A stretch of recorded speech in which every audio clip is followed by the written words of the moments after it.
Welcome, ladies and gentlemen, to not your typical introduction. You guys must be wondering, what is your thoughts on NXT Takeover Brooklyn 4? My thoughts? You asked my thoughts, huh?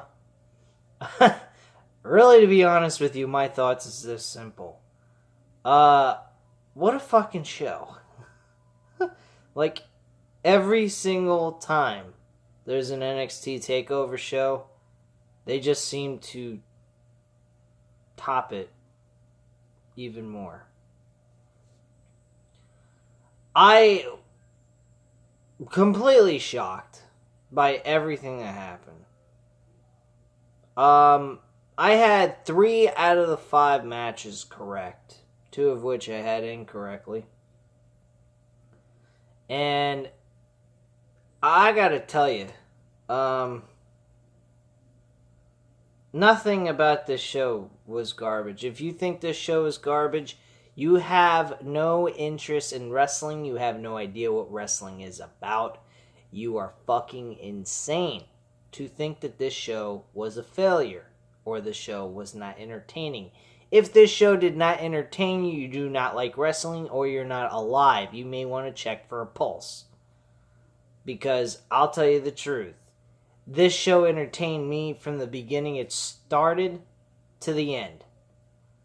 Everything about this show spelled pay-per-view written all over it. If you were to go out and spend $54.99 on from your cable service to watch this event, you would have not regretted it.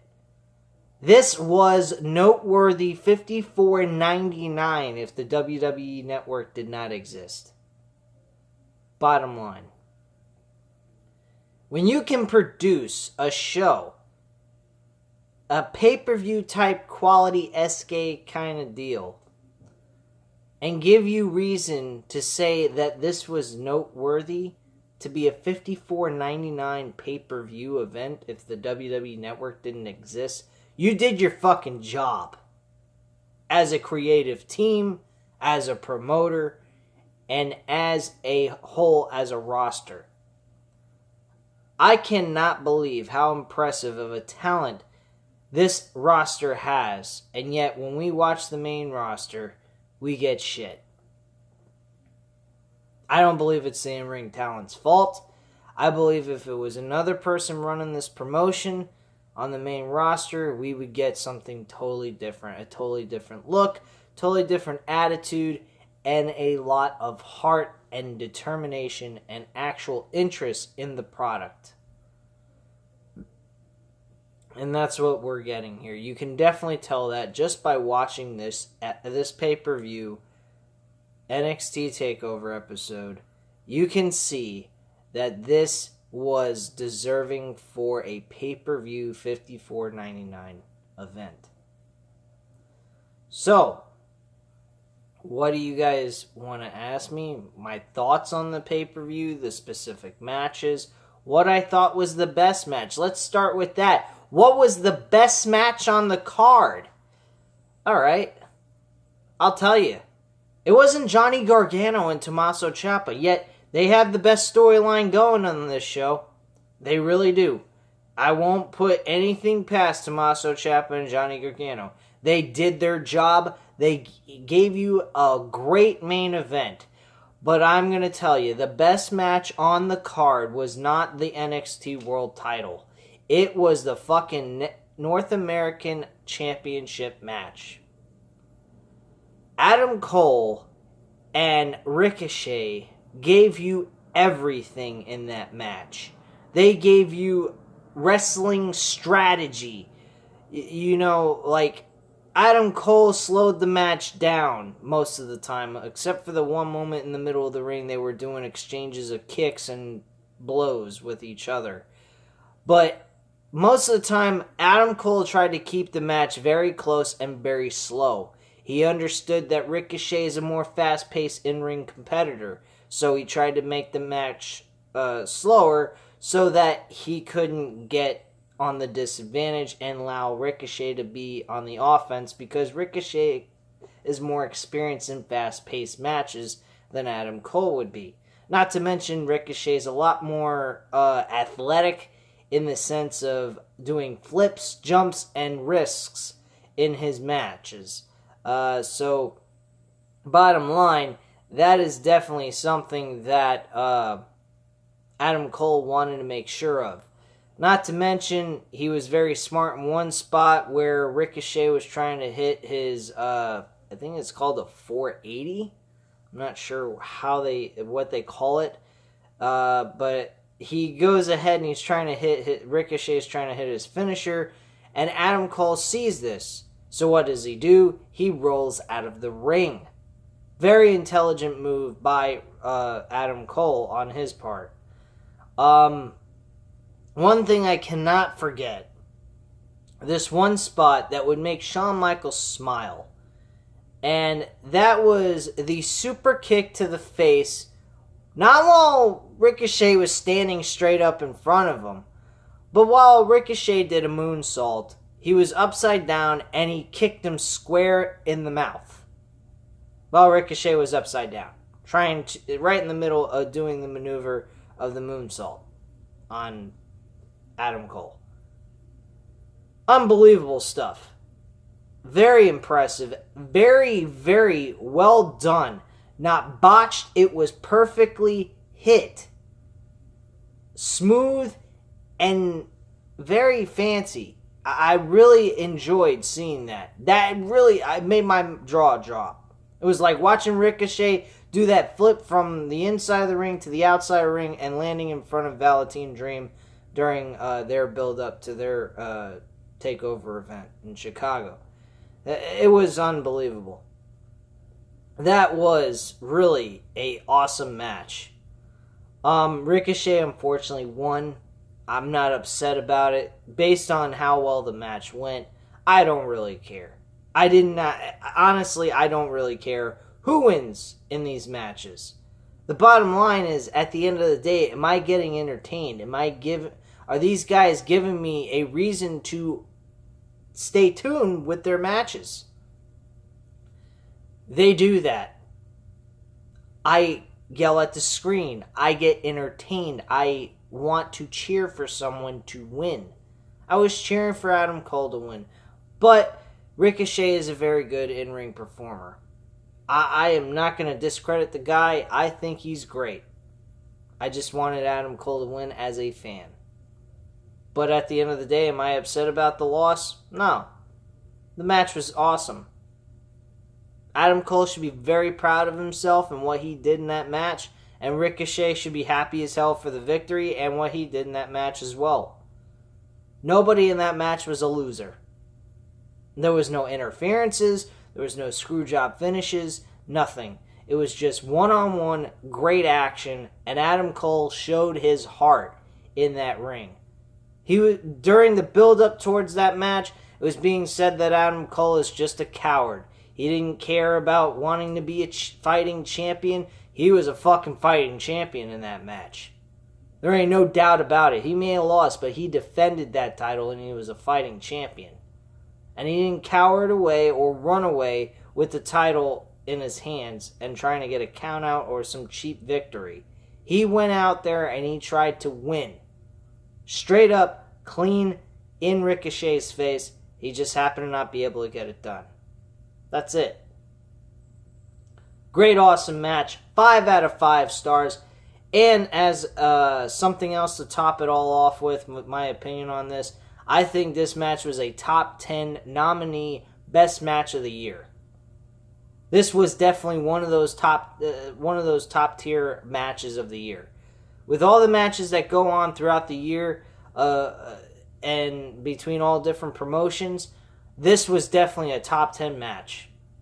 Without a shadow of a doubt. If it's not, I am shocked by that. That is fucking insane. This match was fantastic. That's all I have to say on the match. 5 out of 5 stars, hands down. What's next? Alright, we'll get into the tag team title match. The tag team title match was very good as well. I mean, I'll give it a 4 out of 5 stars. Mustache Mountain with Trent Seven and Tyler Bate against the Undisputed Era of Kyle O'Reilly and Roderick Strong. They're great together. Danny Burch and Oni Lorcan were another good combination against the Undisputed Era.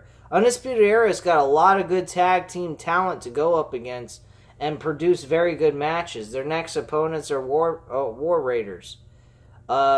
They attacked them from behind after the victory, so that was a little awkward in my opinion. It kind of made the Undisputed Era look like the faces instead of the heels, but oh well, who cares? But yeah, good in-ring action happened here. If you did not see this event, I highly recommend going and watching it right now. Honestly. So, yeah, this match was very good. Work done in the middle of the ring was very well done. And I have no complaints on it.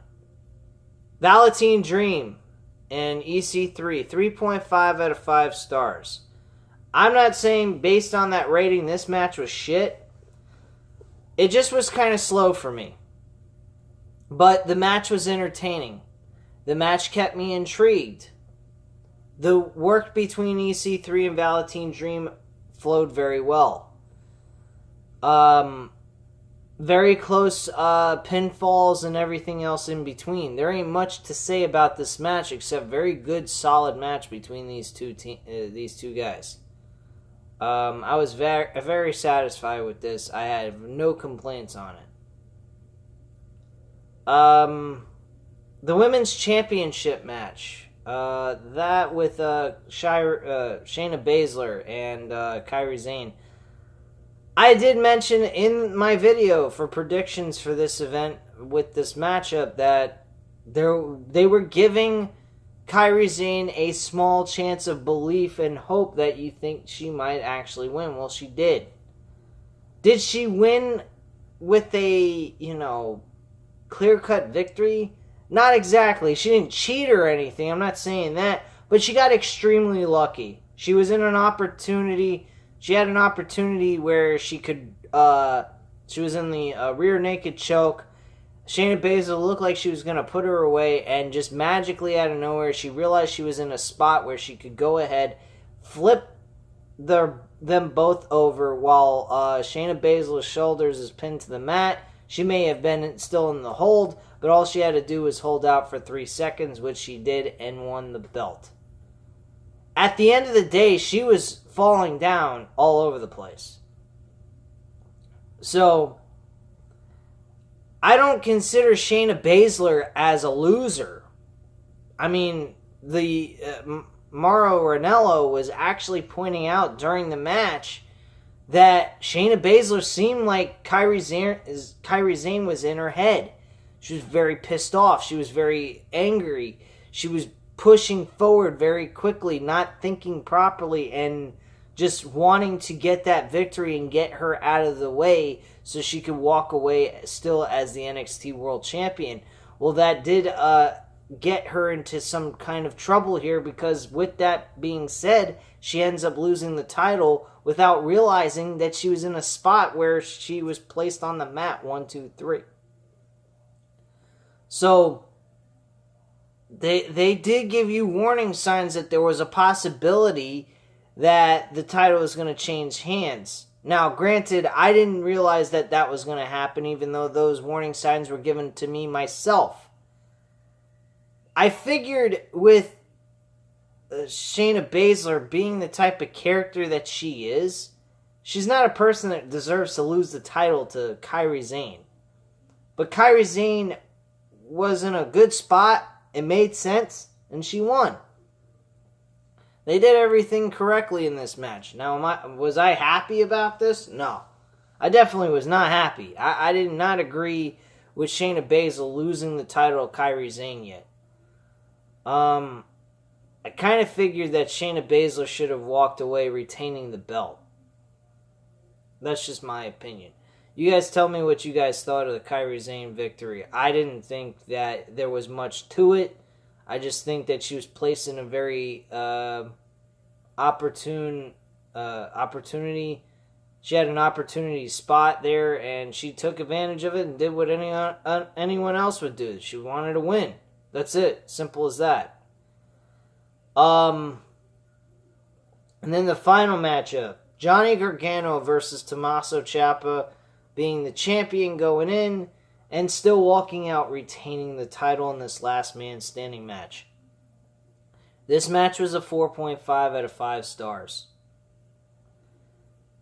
Here's why. The story was still unfolding before our very eyes in the middle of a fucking match. The ending was the end-all, be-all point of this whole matchup. Not the beginning, not the middle, but near the end, that's when we started seeing a story unfolding in the middle of the match. Which is not seen very often anymore these days. Especially in WWE's case. There was a spot at the end where Tommaso Ciampa is handcuffed to a stereo sounding board that's for the arena, I would assume. And Johnny Gargano continuously kicked him in the head a bunch of different times. Every time that Ciampa got up, Johnny Gargano kicked him square in the fucking skull. Tommaso Ciampa got up and looked at him and says, "Please, no more, man. I'm sorry. I didn't mean any of this. Stop doing this. I give up. It's over. I apologize." And he looks at him and he says, "You want to apologize to me? You want to apologize after all this time?" And the announcers are stating this, saying, "Why would... At this point in time, it's a little late for that." And Johnny Gargano takes his knee pad down, pulls it down, does a running knee to Tommaso Ciampa, and accidentally whacks his knee into this plastic black container, I guess, that holds shit in it, or some kind of fucking crap. Nails his knee right into it, going full force, and he busts his fucking kneecap out of place. The man can't straighten his fucking knee out. He can't even get up. So with him even getting a victory in this situation, being that he had an injury, it wouldn't have made no sense anyhow. So he couldn't get up. I thought the match was going to end up being a draw. If you were a betting man betting on Tommaso Ciampa, you would be biting at the fucking bit, hoping, praying some miracle was going to happen, and it did. Tommaso Ciampa rolled down from the ramp down onto the floor outside and got his feet to touch the floor before the count of 10. Tommaso retains the championship. After everything that Johnny Gargano laid on Tommaso Ciampa, Johnny Gargano loses, gets an injury, and Tommaso Ciampa wins. Walking away smiling, holding the championship, and having his hand raised by the referee. All that work for nothing. He hit Tommaso Ciampa with a DDT onto the boards on the ring when they were exposed. They did pretty much all the same similar things that you saw at Chicago. They did it in this event as well. Some similarities very much. We saw Ciampa go through 2 tables. We saw Ciampa get smacked right into the chair. He sustained a lot of damage. There was one spot that I believed that Johnny Gargano was going to actually legitimately lose. He accidentally misses Tommaso Ciampa, kicks fucking the camera guy in the face. Then Tommaso Ciampa takes the chair, holds it to his knee as he's running up to Johnny Gargano, leaning up against the barricade, knees him right in the kisser with it, with the chair right in front of it, gets hit right in the mouth, and then goes right through the fucking barricade. From there, We see Tommaso Ciampa piling things up, including the guy he kicked in the face. I mean, all he needed was the fucking kitchen sink to put on top of this guy at this point. And it still did not matter. Johnny Gargano got up from the wreckage and stood up before the count of 10. Unbelievable shit I saw tonight. And every matchup had some quality of entertainment to keep you interested, to keep you motivated, to keep wanting to watch this show unfold to its very end. If WWE could actually go about doing that on their main roster, hell, they wouldn't need the WWE Network either. They could get rid of it and get people who want to buy $54.99 pay-per-view events instead of this bullshit crap that we get on WWE Network all the time, like we're going to see tomorrow, SummerSlam. Good old SummerSlam. Woohoo! Who gives a shit? Anyway, guys, leave your comments and opinions down below. I'll definitely get back to you on that. Oh, yeah, Kairi Sane and Shayna Baszler, 4 out of 5 stars. Give them a lot of credit in that matchup. Anyway, guys, thank you very much for watching. Leave your comments and opinions down below. Hit the subscribe button if you're not already subscribed to the channel, and hit the like button if you like the video. Anyway, guys, I'm going to go ahead, relax for a few more hours, and I'm heading to bed. Thank you very much for watching, guys. Have a good night. Bye.